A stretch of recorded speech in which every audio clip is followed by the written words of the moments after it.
I couldn't resist sticking a Gaboon viper in a situation when one talks about adaptation.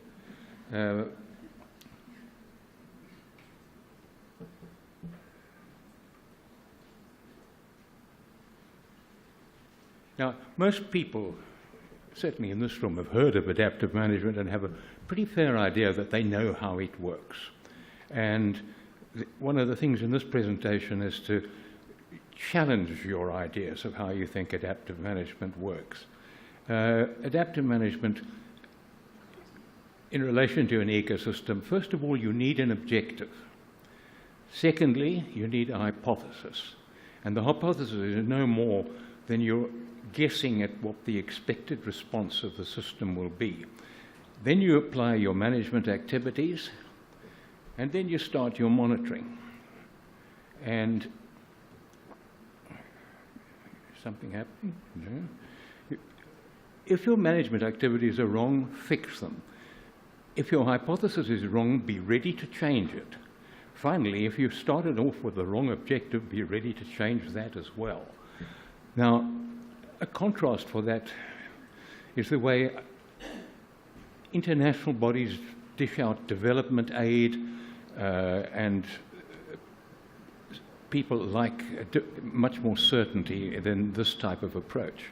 And that is what I call the blueprint syndrome, where first of all, you employ a consultant like me to do the job, to get your objectives right, to get your understanding of the system. I will tell you we understand the system. And that is cast in stone. You don't challenge that. You don't come back and have another look. The next thing is you get onto your management activities and you assume that the consultant got it right. Finally, you monitor, and really all you're monitoring is whether the activities were carried out. And I've argued with, am I too loud? Right. I've argued with many aid people who say to me, no, we have a system of monitoring and evaluation. It's just the same as you're doing with adaptive management. And I'll say to them, no, it's not, because you don't allow those that are doing the exercise to do the monitoring and correct their own mistakes. You come in and the whole vessel goes onto a new course as a result of what you find in your monitoring and evaluation. So I will argue that is not where one wants to be in the blueprint camp. The amazing thing about, I'm one jump behind what's happening on the screen. The amazing thing that's about adaptive management is, first, it can handle complex systems, which ordinary reductionist science can't handle. It's about experimentation, which is good science. All progress in science has been made by experimenting. Thirdly, again, I'm out of sync. It avoids trying to get things right first time. It accepts the fact that there will be mistakes made, but they are part of the learning process. It requires monitoring of key variables. You just don't run out and monitor everything that you see around you. You collect specific data to answer your questions. And one of the chief advantages of adaptive management is you haven't got to do lengthy research before you start your project. Start it straight away and then start measuring from day one. It doesn't require this. Is that a thunderstorm? Right. Now there's two approaches to adaptive management. One is passive adaptive management, and the other is active adaptive management. My good colleague, Brian Walker, who's known to many in the room here, used to call passive adaptive management cautious fiddling. But the deliberate experimentation is another thing. Now, if you were applying these methods, for example, to setting hunting quotas, in the passive mode, we've got the quota on one axis and we've got trophy quality on the other axis. You're scared to move away from the first quota you set, so you do little jumps around it, but you don't know anything about the rest of the curve. In active adaptive management, you deliberately vary your effort. so that you learn about the rest of the curve. And part of, in the abstract, I'm supposed to talk about communities. We'll see how far we get with that. But what I've learned over the years is that local communities can manage their own wildlife through adaptive management better than most governments can do it through with a big team of scientists. But in interacting with people on adaptive management, what I've realized is that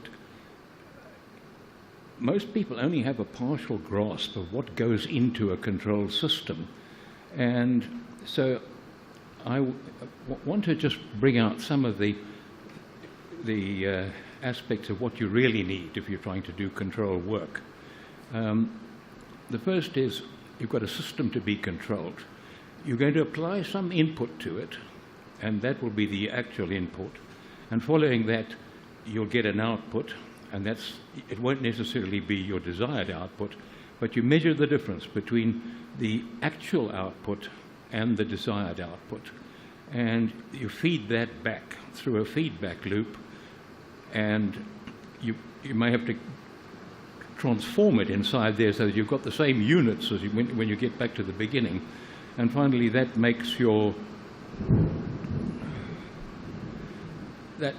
completes your feedback loop, and you will adjust that input that you started with as a result of what you found on the way.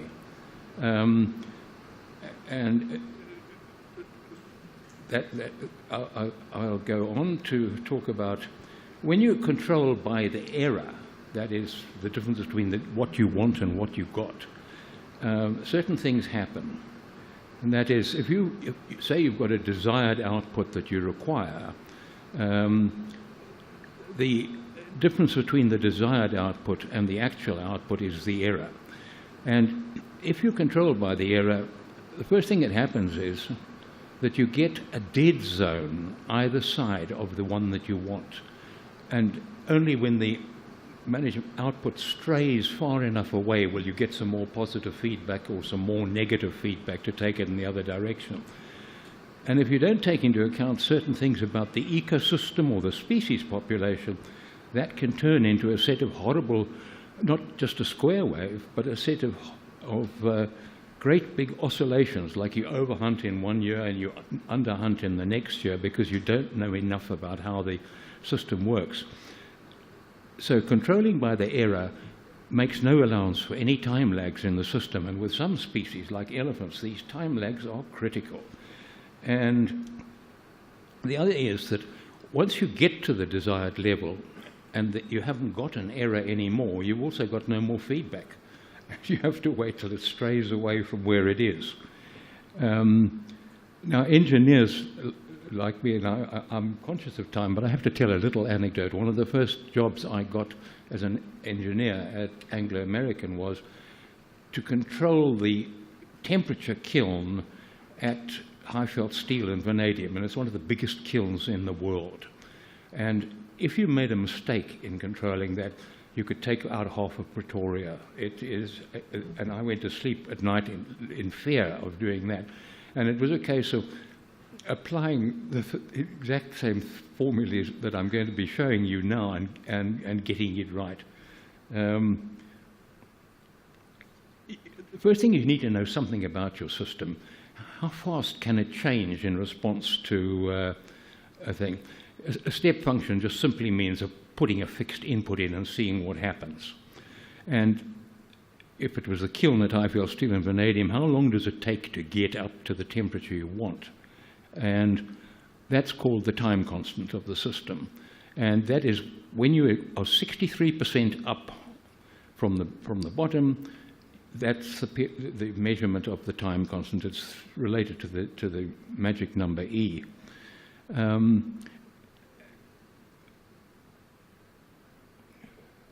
The minimum set of information that you need to make a control system is, first you need to know something about the error. Nextly, you need to know the derivative of the error. Now, don't get alarmed that I'm bringing in calculus terms here. That's the rate at which the error is changing, and dt in most of biological stuff is 1, i.e. 1 year, or 1 month.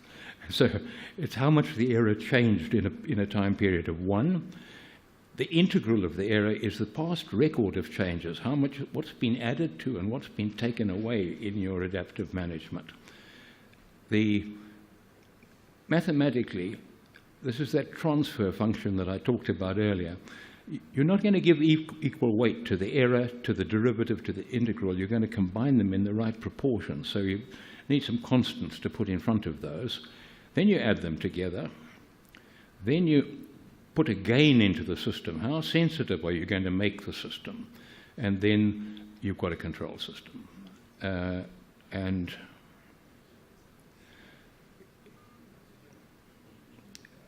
let's take a look at how it works.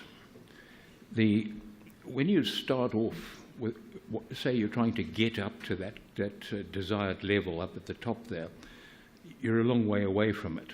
And at that stage, the error and the derivative control where you're going. The integral is still very tiny. It hasn't got any area under the curve. When you're about halfway up that curve of getting to where you want to be, all three contribute to all three derivative, error, and so on, all contribute. And when you are getting up to the asymptote, the error is 0, the derivative is 0, and the only thing that keeps it there is the integral.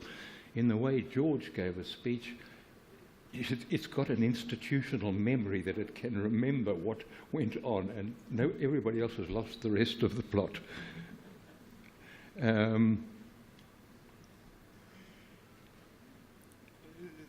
And I'll just show rather quickly what happens, or I hope quickly, what happens in a working control system. Firstly, you've got your desired system, which we looked at. The error starts high and it gets down to 0 as you get close. The derivative starts high and it gets down to 0 as you get close. The integral starts at 0 and it builds up as you get towards the level that you want to be. And the integral is no more than the area under this curve, which we started off with. Control systems can be divided into several types. Something happening here, yes, but it's going rather slowly. The first type of control system is one that is underdamped, and it gets to the top far too quickly, and then it overshoots, and then there's a whole lot of negative feedback, and then it increases. The second type is the critically damped system, which is what the high-felt steel and vanadium people wanted from me. And the last type is the underdamped system, which takes far too long to get up there. But that actually has application. When you're applying it to animal populations, or, for example, setting trophy hunting quotas, it's often a good thing to be overdamped, because you don't want to put a whole lot of animals onto hunting when they don't all require to be there at the same time. And these all depend on those constants in that formula, and in the formulas I'll come on to. How am I doing, Mr. Chairman, time-wise? I haven't got a watch. You're still okay for now. What I mean, we'll give an indication when you... Right, give me 5 minutes before the end. Now, this is applying us to setting quotas for elephants, which is one of the things I've used it on and actually applied it in the field. And I'm taking here an elephant population of 10,000 animals, and I'm using the formulas that you've just looked at. I'm going quite quickly. There's nothing else is happening to this population except trophy hunting. And the critical things all happen in the first 15 years. Elephants have a time constant of about 9 years. And I'll show the first 15 years. But you don't achieve a stable age structure when you start your hunting until you've been doing the same thing for about 50 years, and then you're starting to talk about a system that's stable. Let's say we're hunting, we want a desired mean tusk weight from our tusks, 30 kgs. Quite a nice looking tusk, 70 pounds plus. And we'll start with, we don't know when we begin where we are, so we'll set a very little quota and see what happens. And that little quota appears at the beginning in year 1. It's 0.01%, and it just happens that is one elephant with 150-pound tusks. There's no more in that size bracket. And now we start looking at our control parameters. One of my purposes in doing this exercise is any person can do this with a pencil and paper or with a spreadsheet. Just put the columns down and keep the records. It's not rocket science. It's within the means of anybody. Okay, your error at the beginning is the difference between the desired mean tusk weight and the actual mean tusk weight. There's no derivative because you need 2 points to get a derivative, i.e. you can't measure the slope without 2 points. And the integral is the same as the error in the starting year. Now I'll put in these A, B, C control constants, and they don't affect what I've written so far, but they now get put into that control function, and that's the error plus the B times the derivative of the error, C times, it's going to do that for me. So error times its constant, derivative times its constant, and that's the control function. And that comes out at 66. Doesn't mean a damn thing when it says that. But I talked about the gain, and when you multiply the gain by that, you can get quite a large number. This is where you can set an upper bound on how many animals you prepare to shoot, regardless of what the methodology tells you, or a lower bound. Now, this is telling me that you're above the upper bound. 0.75% is needed for the quota. So we'll take the upper bound and keep going with it. And you can see the error starting to come down. You can see the mean tusk weight starting to come down. The derivative is starting to come down, the integral is growing up, and the control function is decreasing at the same time as well, until suddenly we reach a point where it's no longer 0.75, it's now controlling. It's keeping the thing where you want it to be. And the error at 10 years is starting to become close to zero. Derivative is being close to zero. I'm pushing the right buttons. And your mean tusk weight is approaching 30 kgs, which is what you wanted. Then, in fact, it's gone slightly under 30 kgs. The precision in the method is the part that is so rewarding, is how close you can get to what you want to be. And this is what all that was on that table is now being plotted. Takes 50 years to get the thing to a stable state, and that's our control level of 30 kgs. Now we look at the points that approach that 30 kgs, and the green line is the one thing, and it stays within 1 kg after that. Now, the next thing I was going to do was talk about this application when it's applied to culling operations. I mean, if we're talking about brutal consumptive use, there's one of the more brutal ones. But I am also extremely conscious of time. Are we? Sorry? 9 minutes. I don't want to. I'm sure people are going to get bored. All right, I will carry on.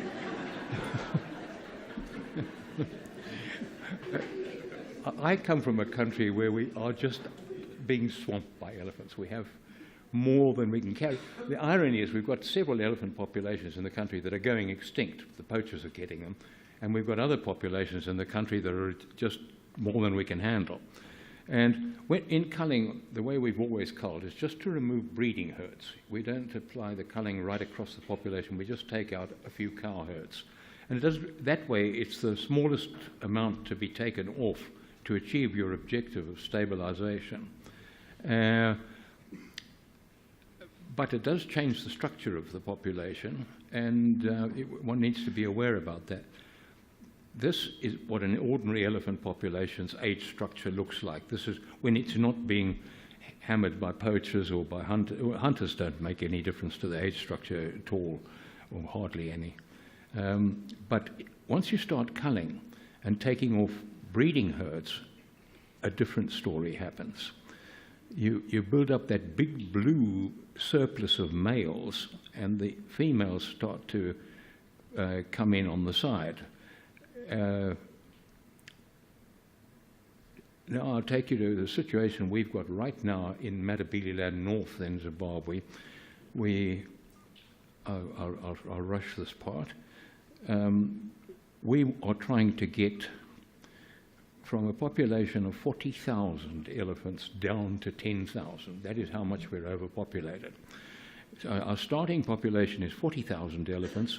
We would like to have 10,000 elephants. So that's our estimate of what the most we can carry. But we can only remove 3,000 elephants a year.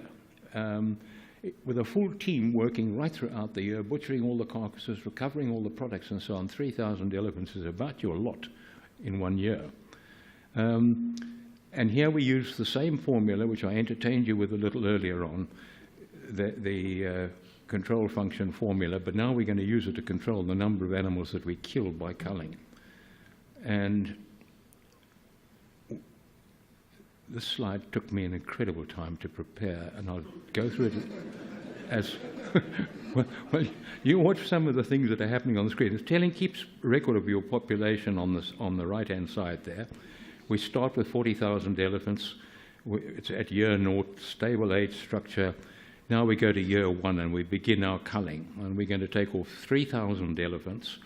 There will be more females because we're taking out cow herds, and it moves on. The culling doesn't make any money, very little. The net income is $7 million from culling, 11 million from natural mortality. That's just a little increase in the number of males. But the whole exercise for that year, the first year, is worth $18 million. And all we require to manage the park is $1.8 million. In other words, these are the sort of things being denied to us by CITES trade bans and so on. We don't have that money to manage the parks. Now I'll go quite quickly through several years. This is the 5th year. We only got down to 32,000 animals, still culling 2,000 animals. Income's going up. The bulge of the number of males is putting it higher. And we go on to the 10th year. The bulge in males is getting bigger and bigger. The cull is still 3,000 animals, but now the females we're getting quite worried about. They're being pulled right in at the bottom there. We need to change scale. I should do that as quickly as possible. We're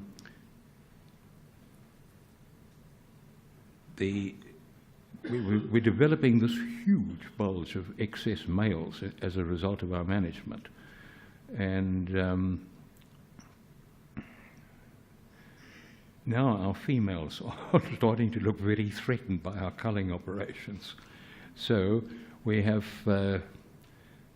pulled the cull already back. We got down to 1,500 animals, because we're only out of that 40,000 we started with, we've only got 3,000 cows left. And we're trying to put that right as fast as we can. The beauty about these control systems is they can see things that you, the operator, can't. They've got a second bloody brain that looks and does the corrections before you know that the corrections are needed. That's what I love about adaptive management. Just change scale again here. And now just look at the side. Now this is where our cash is coming from, this big bulge of males over 40 years old. And I think it's in the next year we achieve over $30 million for a relatively small offtake, but the ivory is so big and so expensive.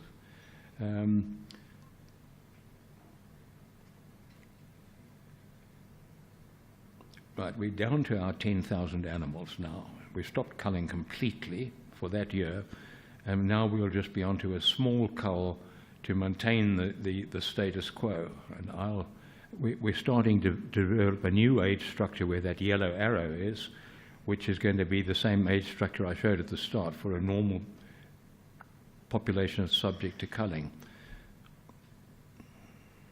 And I will race through these numbers, they're not exciting, but there we are. At the end, we've ended up with the classic age structure. Time-wise? All right, I'll change away from culling and just go on to some, well, there's a summary of it. To manage it, to get where that will produce you a long-term income of 12 million. It takes about 25 years to get there. It takes another 30 to 40 years to get a stable age structure, and your income peaks at about 34 million, and the cumulative income is 1.35 billion US dollars, enough to keep those elephants there forever. Onto the community stuff very quickly. My sense of humor, that's a Zimbabwe 4x4.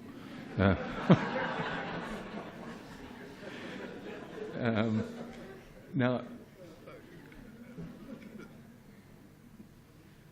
Marshall Murphy is well known to many of you in this room here, and he's the sort of doyen on the social side of community management.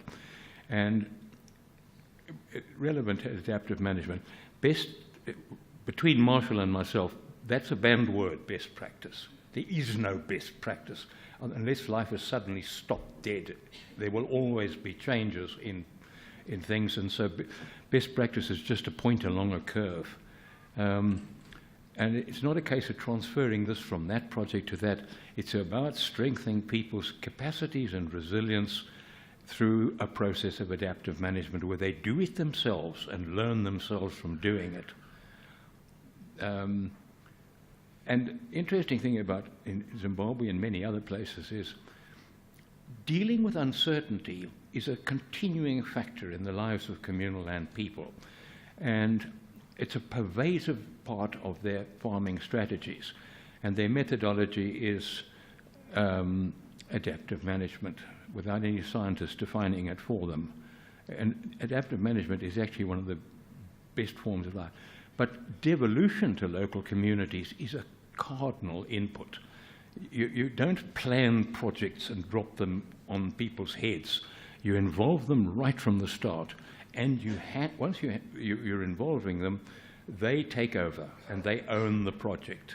It's not something that, and that they should have legal title while they're doing it. I'm watching my 5 minutes. But most performance in community projects, and I say this from being a consultant all over Southern Africa, is poor. And it's because governments don't want to let go completely. People see community involvement as the same thing as compliance. They treat participation as the same thing as co-opting communities, and they're reluctant as politicians and bureaucrats to surrender the power and control of access. And that's the main reason for the failure of community projects. Most projects involving communities in resource management just become an exercise in aborted devolution. And hey. You're still okay. All right, I'll go fast. This is terribly important. Authority is a prerequisite for responsible management and should not be held out as a reward for it. I've said what devolution involves. It's your responsibility for your own self-organization, self-sufficiency, developing resourcefulness. These attributes cannot be imposed. They must be developed experimentally in the local setting. And finally, the stimulus for successful development relies not from anticipation of future entitlement, but it's a prerequisite and it's an imperative of immediate empowerment. And this is one that is good for telling us about how you take decisions. Pope Leo X, in about the 10th century, it's an injustice and a grave evil and disturbance of right order for a larger and higher organization to arrogate to itself functions which can be performed more efficiently by smaller and lower bodies. I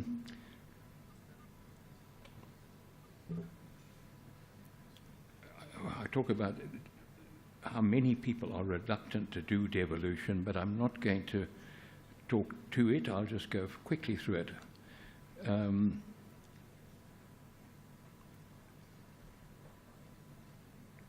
Gotcha. I want to finish off with, people say to me, but how can you be sure when you give power to local people?